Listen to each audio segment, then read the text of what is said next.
बिस्मिल्लाहिर्रहमानिर्रहीम अस्सलाम वालेकुम। My name is Arsalan Iqbal. Math expert channel पे आप सबको खुशामदीद कहता हूँ।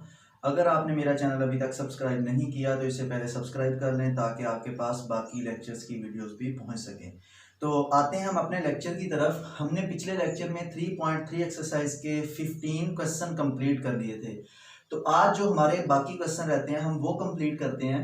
तो जैसा कि क्वेश्चन नंबर 16 है तो हम इसमें इसे देखते हैं कि ये किस तरह सॉल्व होगा। ये दिया हुआ cos x, ये सेम 15 क्वेश्चन की तरह है log sin x divided by sin x dx। देखिए हम जब क्वेश्चंस कर रहे थे तो हम ये कोशिश कर रहे थे कि हम ऐसी वैल्यू बीच में से ढूंढ लें जिसका डेरिवेटिव हमारे पास मौजूद हो। तो हम उसको किसी ना किसी वैल्यू के इक्वल सपोज कर लेते थे, यानी कि सब्स्टिट्यूट कर लेते थे, फिर हम उसे इजीली सॉल्व कर लेते थे। तो यहाँ पे देखें तो ये जो हमारे पास log sin x दिया हुआ है इसका डेरिवेटिव मौजूद है। 15 क्वेश्चन में भी सेम इसी तरह था। हम इसे लेट कर लेते हैं u के इक्वल log sin x।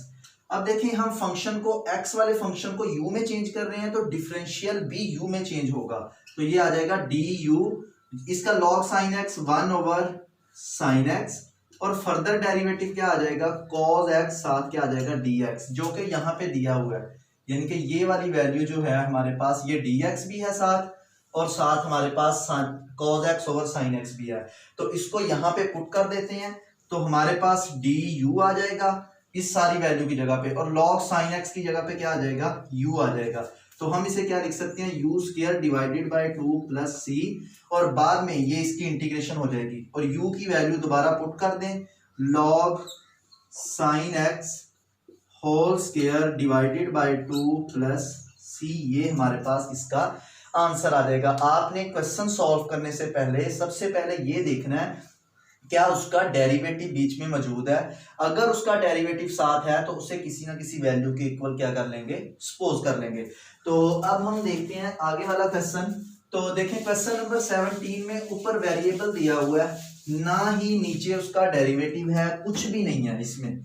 अगर हम देखते हैं कि ये क्वेश्चन दिया हुआ है जी x divided by 4 plus 2x plus x square dx। अगर देखा जाए तो इसमें डेरिवेटिव नहीं है। अगर मैं नीचे वाली वैल्यू का ऊपर डेरिवेटिव देखता हूं तो देखिए इसका डेरिवेटिव बन रहा है 2x प्लस 2। हमें अब आपको सॉल्व करने की जरूरत नहीं, सिर्फ क्वेश्चन देख के ही आपको पता लग जाना चाहिए क्या इसका डेरिवेटिव ये बनता है या नहीं बनता। देखें अब इसका डेरिवेटिव बन रहा है 2x प्लस 2, लेकिन ऊपर जस्ट x है। हम नीचे वाला के डेरिवेटिव ऊपर बनाने की कोशिश करेंगे। जैसे देखें 2x है तो मैं 1/2 के साथ बाहर मल्टीप्लाई करता हूं और ऊपर 2x लिख देता हूं, तो 4 plus 2x plus x square dx। देखिए मैंने क्या किया, डेरिवेटिव बनाने की कोशिश की। अगर तो कांस्टेंट वैल्यू साथ इन्वॉल्व करने से डेरिवेटिव बन जाता है तो आप वो कर सकते हैं, लेकिन वेरिएबल आप कभी भी मल्टीप्लाई नहीं कर सकते। अब देखें यहाँ पे 2x चाहिए था, 2x मैंने बना लिया, 2 के साथ मल्टीप्लाई भी कर दिया और डिवाइड भी कर दिया। अब इसके डेरिवेटिव में साथ क्या ऐड हो रहा था 2, तो मैं यहाँ पे +2 ऐड भी कर देता हूँ, -2 भी कर देता हूँ। अब हमारे पास इसका डेरिवेटिव बन गया। इसको मैं अलग अलग करके लिख सकता हूं इस तरह 1/2 2x plus 2 divided bye 4 plus 2x plus x square dx। इतनी वैल्यू को मैं अलग कर दूंगा क्योंकि इसका डेरिवेटिव ऊपर यही वाला बनता है, और बाकी बचा -1/2। तो हमारे पास ये माइनस बाहर आ जाएगा, साथ 1/2 मल्टीप्लाई भी होगा, और यहां पे आ जाएगा 2 divided bye 4 plus 2x plus x square dx। अब देखें हमारे पास इसमें तो इसका ऊपर डेरिवेटिव है, तो हमने पढ़ा था अगर नीचे फंक्शन है ऊपर उसका डेरिवेटिव है तो log ऑफ वो फंक्शन आ जाएगा, यानी कि 1/2 log of 4 plus 2x plus x square, ये हमारे पास आ जाएगा। अब ये 2 इस 2 के साथ कैंसिल हो जाएगा तो बाकी बचेगा -1/। अब देखें इस चीज को हमने करना है सॉल्व, तो इसकी सबसे पहले आप फैक्टराइजेशन कर लें। फैक्टराइजेशन मतलब इसका वो आप कंप्लीटिंग स्क्वायर से इसे सॉल्व कर लें। जैसे ये वैल्यू दी हुई है x square plus 2x plus 4, मैं कंप्लीटिंग स्क्वायर से इसे करता हूँ सॉल्व। तो देखें a स्क्वायर प्लस 2 फार्मूले वाला, और यहाँ पे हमारे पास a और यहाँ पे 1 लिखेंगे तब हमारे पास 2x। इसका मतलब मैं यहाँ पे 1 का स्क्वायर -1 का स्क्वायर प्लस 4 इस तरह लिख सकता हूं। अब देखें ये तो फार्मूला क्लोज हो जाएगा, यानी कि x प्लस 1 होल स्क्वायर हो जाएगा, बाकी बचेगा -1 और +4 यानी कि +3। आप ये वैल्यू इसकी जगह पे यहाँ पुट कर सकते हैं x प्लस 1 होल स्क्वायर। अब ये जो +3 है तो +3 को मैं 3 स्क्वायर रूट का स्क्वायर भी लिख सकता हूँ इस तरह, यानी कि ये स्क्वायर रूट के साथ कैंसिल, तो बाकी 3 बच जाएगा, +3 स्क्वायर रूट का होल स्क्वायर आ जाएगा। अब ये भी हमारे पास फार्मूला बन रहा है, कौन सा बन रहा है कि ये log of 4 + 2x + x square. अब ये फार्मूला हमारे पास tan इनवर्स का था, मैंने आपको पढ़ाया था कि अगर 1/x² + a² हो तो हमारे पास उसकी इंटीग्रेशन होती है 1/a tan इनवर्स x/a।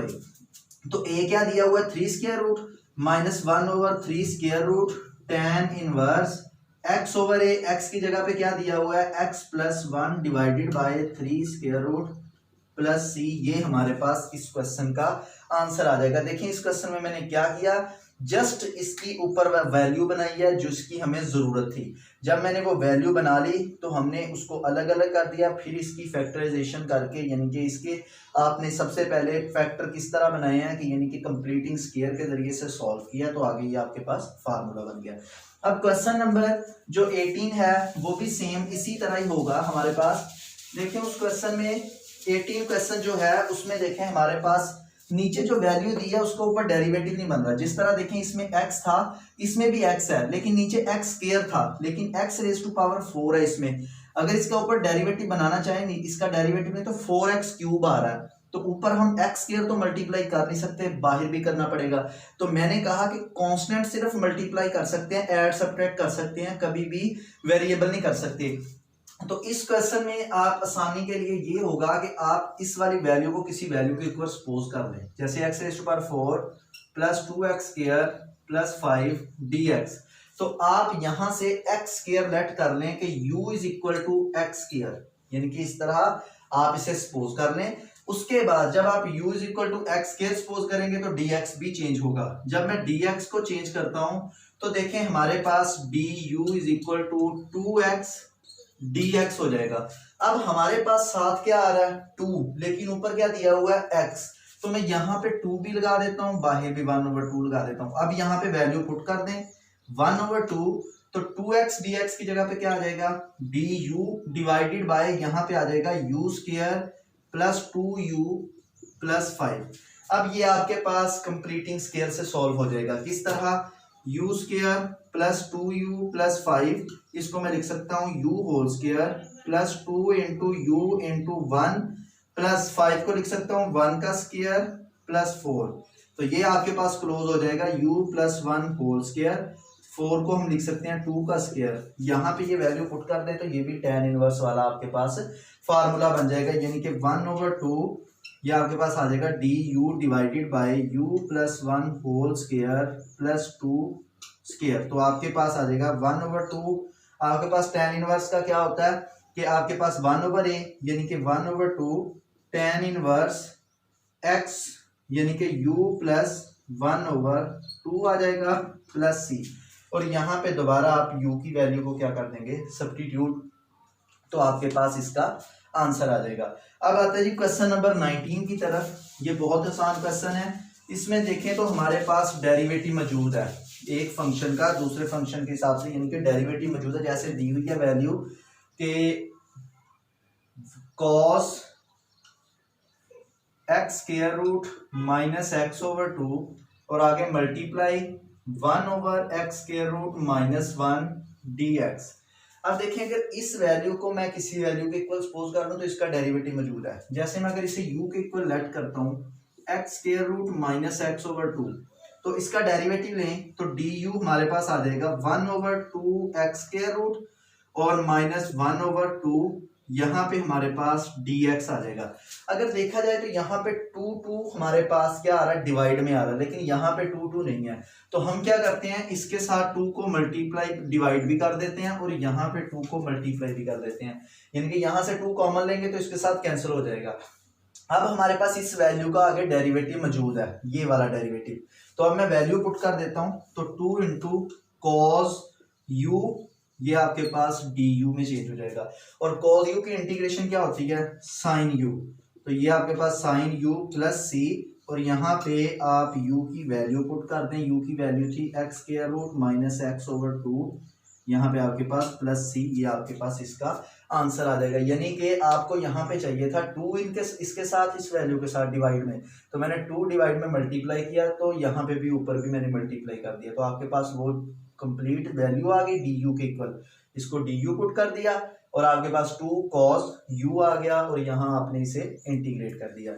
अब आते हैं क्वेश्चन नंबर 20 की तरफ। तो क्वेश्चन नंबर 20 में देखो कि उसने यहाँ पे वैल्यू दी हुई है, ये सेम इसी की तरह होगा जिसमें हमने ये वैल्यू बनाई थी। देखें ये वैल्यू दी हुई है उसने x plus 2 divided by x plus 3 square root dx। देखें इस तरह की वैल्यू हम ऊपर बनाएंगे, यानी कि मैं 2 को लिख सकता हूं 3 माइनस 1, तो आपके पास ये भी 2 के ही इक्वल होता है। जैसे ये वैल्यू दी है x प्लस 2, तो x प्लस 3 माइनस 1 को क्यों बनाया, क्योंकि नीचे x प्लस 3 है, इस तरह की वैल्यू ऊपर। तो अब मैं इसको लिख सकता हूं x plus 3 divided by x plus 3 square root dx, और फिर minus 1 over x plus 3 square root dx। ये आपके पास मैंने अलग अलग करके लिख दिया। अब देखें इस ये आपके पास जब पावर ऊपर जाएगी तो माइनस 1 ओवर 2 है, और इसकी पावर कितनी है 1, तो 1 माइनस 1 ओवर 2 आपके पास 1 ओवर 2 के इक्वल होता है, यानी कि x plus 3 whole power 1 over 2 dx आ जाएगा। इसी तरह माइनस ये ऊपर जाके क्या हो जाएगा x plus 3 whole power minus 1 over 2 dx आ जाएगा। अब देखें इसका डेरिवेटिव भी आगे मौजूद है और इसका डेरिवेटिव भी 1 आगे मौजूद है, अंदर वाली वैल्यू का। हमने पढ़ा था जब फंक्शन का आगे डेरिवेटिव मौजूद हो तो हम उसकी पावर में एक ऐड करते हैं, डिवाइड में एक ऐड कर देते हैं, यानी कि x प्लस 3 1 ओवर 2 में एक ऐड करेंगे तो 3 over 2 divided by 3 over 2, minus उसके बाद इसकी पावर में एक ऐड करेंगे तो x प्लस 3 होल पावर, जब एक ऐड करेंगे तो 1 over 2 divided by 1 over 2 plus c, इसको लिख सकते हैं 2 divided by 3 x plus 3 whole power 3 over 2, इसे लिख सकते हैं minus 2 into x plus 3 whole power 1 over 2 plus c। ये आपके पास इसका आंसर आ जाएगा। यानी कि देखें क्या किया हमने, उस वैल्यू को अलग अलग कर लिया, सेम उस तरह की वैल्यू बना के फिर ऊपर उसे ऊपर ले गए। तो हमने इस तरह का यहाँ पे एक फार्मूला पढ़ा था कि अगर हमारे पास f ऑफ x हो और साथ f प्राइम ऑफ x भी हो dx, तो हम इसकी पावर में एक ऐड कर देते थे f square of x divided by 2 plus c, यानी कि इसकी पावर 1 है, 1 में एक ऐड करेंगे 2 डिवाइडेड बाय 2 प्लस c आ जाता है। अब x प्लस 3 का हमारे पास डेरिवेटिव 1 बन रहा है, वो आगे है, x प्लस 3 का डेरिवेटिव 1 है, वो भी आगे है। इसकी पावर में भी एक ऐड किया, इसकी पावर में भी एक ऐड किया, तो डिवाइड में भी सेम ऐड किया, तो हमारे पास ये उसका आंसर आ गया। अब क्वेश्चन नंबर 21 और 22 जो है ये बिल्कुल सेम क्वेश्चन है दोनों। तो अगर देखें हम इन क्वेश्चंस में, यहाँ पे सबसे पहले उसने दिया हुआ है 2 square root divided by sine x plus cos x dx। तो देखें 2 स्क्वायर रूट, इसको अगर मैं इस तरह ले आऊं नीचे 1 over 2 square root sine x plus cos x dx, यानी कि इस तरह भी तो लिख सकता हूं, नीचे डिवाइड में ले आए इसे, क्योंकि इसे इस तरह सॉल्व कर लेंगे। अब इसको आगे लिख लें sine x dot 1 over 2 square root, उसके बाद plus cos x dot 1 over 2 square root, मैंने इसे मल्टीप्लाई कर दिया। और आपको पता होगा कि हमारे पास कॉस पाई ओवर 4 और साइन पाई ओवर 4 का जो आंसर होता है वो 1 ओवर 2 स्क्वायर रूट होता है, तो मैं वो वैल्यू यहाँ पे पुट कर सकता हूँ। तो ये आ जाएगा 1 over sine x cos pi over 4 plus cos x sine pi over 4, और यहाँ पे क्या आ जाएगा dx। अब ये आपके पास फार्मूला क्लोज हो जाएगा, sine alpha cos beta plus cos alpha sign beta, यानी कि आपके पास साइन अल्फा प्लस बीटा का फार्मूला 1 ओवर साइन इंटू आपके पास किस में ये क्लोज हो जाएगा, यानी कि ये आपके पास वैल्यू दी हुई है कॉस वाली, ये आपके पास साइन वाली, तो साइन अल्फा प्लस बीटा यानी कि x प्लस पाई ओवर 4 यहाँ पे dx आ जाएगा। और इस वैल्यू को अगर मैं ऊपर लेके जाऊं तो हमारे पास किस में चेंज हो जाएगी, ये साइन किस में चेंज हो जाता है हमारे पास, कोसिकेंड में। Cosecant x plus pi over 4, यहाँ पे क्या आ जाएगा dx। अब इसकी हमारे पास इंटीग्रेशन क्या होती है कोसिकेंड की, लॉग ऑफ कोसिकेंड x, यानी कि cosecant x plus pi over 4, और साथ क्या होता है minus cot x plus pi over 4 plus c। ये हमारे पास इसकी इंटीग्रेशन आ जाएगी, यानी कि इसकी इंटीग्रेशन होती है कोसिकेंड x की, यहाँ पे लिख देता हूं dx, ये होती है log cosecant x minus cot x, जबकि सीकेंड x की होती है लॉग टेन, यहाँ पे सीकेंड x प्लस टेन x, वो हमारे पास होती है प्लस, यहाँ पे क्या आ जाएगा c, यहाँ पे भी आ गया। अब यहाँ पे देखें, यहाँ पे वैल्यू दी हुई है 1/2 sine x plus 3 square root over 2 cos x, ये क्वेश्चन नंबर 22 में। तो हमारे पास कॉस पाई/3 की वैल्यू 1/2 होती है और साइन पाई/3 की वैल्यू 3 स्क्वायर रूट ओवर 2 होती है। वो आप यहाँ पे पुट करेंगे तो आपके पास फार्मूला कॉस में क्लोज हो जाएगा। जब वो आपके पास कॉस में, या आप इस तरह भी कर सकते हैं कि आपके पास जो कॉस साइन पाई/3 की वैल्यू 1/2 और कॉस पाई/3 की वैल्यू 3 स्क्वायर रूट ओवर 2, तो ये आपके पास कॉस में क्लोज हो जाएगा। इसे ऊपर ले जाएंगे तो सीकेंड में, और सीकेंड का फार्मूला डायरेक्ट उसकी इंटीग्रेशन इस तरह आ जाएगी, लॉग ऑफ सीकेंड x और प्लस टेन एक्स प्लस सी, तो आपके पास 22 क्वेश्चन भी सॉल्व हो जाएगा सेम इसी तरह। तो ये थी आपकी 3.3 एक्सरसाइज। तो इंशाल्लाह हम अपने अगले लेक्चर में 3.4 एक्सरसाइज करेंगे, और उससे पहले कुछ आपको डेफिनेशन भी करवाऊंगा। तब तक के लिए अल्लाह हाफिज़।